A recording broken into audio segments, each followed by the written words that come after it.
Look, I hate to come on here and be a Debbie Downer, but does anybody else feel like there's just been an insane amount of motorcycle fatalities lately? I know there's always a lot in the summer, but here in Columbus where I live, it just seems like there have been just daily motorcycle fatalities, and our egos are getting us killed, and I'm tired of seeing it.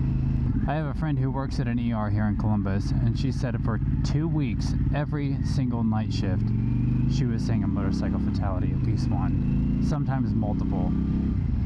I get why ER staff say they'll never ride a motorcycle. I guess if I saw the carnage directly, then I don't know if I'd question riding one too. We all know the stats, right? We know it's dangerous, but we're gonna do it anyway. Our egos are getting us killed. People are riding too fast for their skill level. They're trying to show off for their buddies, or they're trying to show off in some road rage competition where a guy cut them off, where they're trying to lane split busy traffic, flying up a freeway, and they end up rear-ending a semi. I just feel like most motorcycle accidents are so preventable. Yes, I'm fully aware.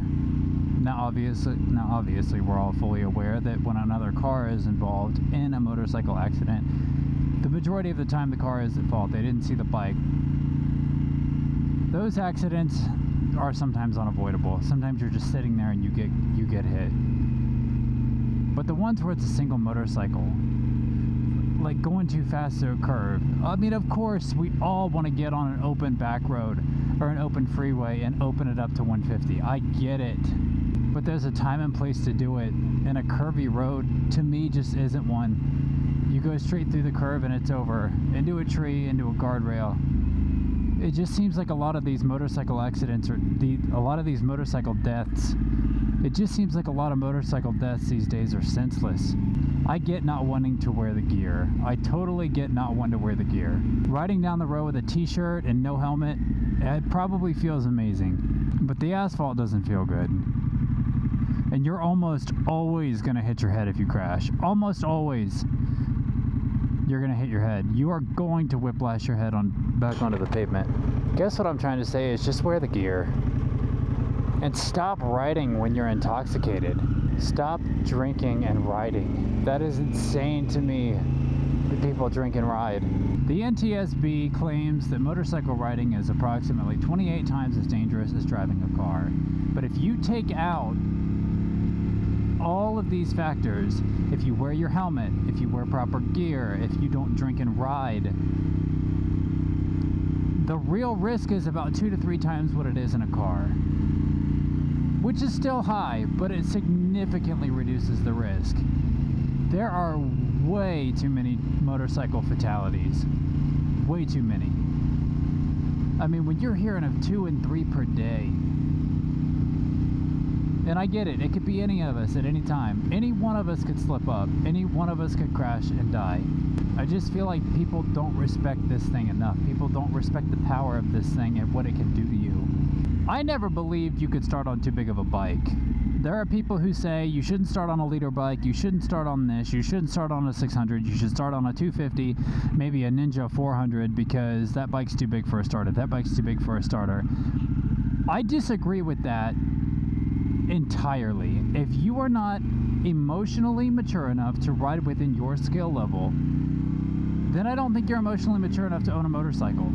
Just because you have 1000 cc's, or in this case 1250 cc's, doesn't mean you have to use every one of them. Just because this bike has 150 horse doesn't mean I have to use all 150 of them all the time. There has to be a maturity about it. You cannot just go out there full wide open throttle.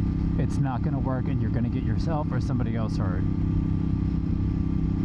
So yes, I do understand the argument of you should start on a smaller bike because you're not skilled enough for the bigger bike. I totally get it. I get it. But also, if you don't think you can control yourself and you don't trust yourself to not do it, then you shouldn't trust yourself to ride a motorcycle. Learn your limits. Don't ride with that. You've got to learn your limits. You cannot ride outside of your limits. Riding outside of your limits is what is getting us killed. Other cars, of course, are getting us killed too, but egos, on large scale, egos are getting us killed. And there's probably going to be some people in the comment section of this video who vehemently disagree with everything I'm saying. You only live once, ride in a t-shirt. I get it, I do. What I don't think people understand is road rash can also kill you. If you get road rash on a good portion of your body, they can become like third-degree burns. Like, road rash can kill you. Infection, skin grafts, it can all kill you. Road rash is very dangerous. It's not just about having a cool scar on your arm or on your body. I'm sure people will come into the comment section on this video and say, if you're that afraid to ride a motorcycle, then you shouldn't ride one. Or if you're that afraid of road rash, then you shouldn't be on a motorcycle. You should stick to driving a car. It's not that I'm afraid of the motorcycle, it's that I have a healthy respect for it. And a healthy respect for the dangers. I get wanting to ride around with no helmet and in t-shirts and tank tops. I get it, it feels amazing. Until it doesn't. I think my biggest fear on an injury is becoming paralyzed. Maybe even more so than dying, specifically quadriplegic. I think I'm more afraid of quadriplegia than I am dying. But I realize people get paralyzed in car accidents. People get paralyzed by falling. You can fall down the stairs. There's so many ways. You can't just avoid everything in life. I love riding motorcycles. I completely am in love with riding motorcycles, so I'm not going to stop doing it out of fear. But it doesn't mean we can't have a healthy respect for the danger. Obviously, go rip it, go have a good time. But there's a time and place for it. I'm just tired of seeing the news every day, and it's young guys too. Young girls too. It's like a 17-year-old just died in Ohio in the last month. 17! It just sucks. It's the worst headline to read. These things are so much fun, but they're so dangerous.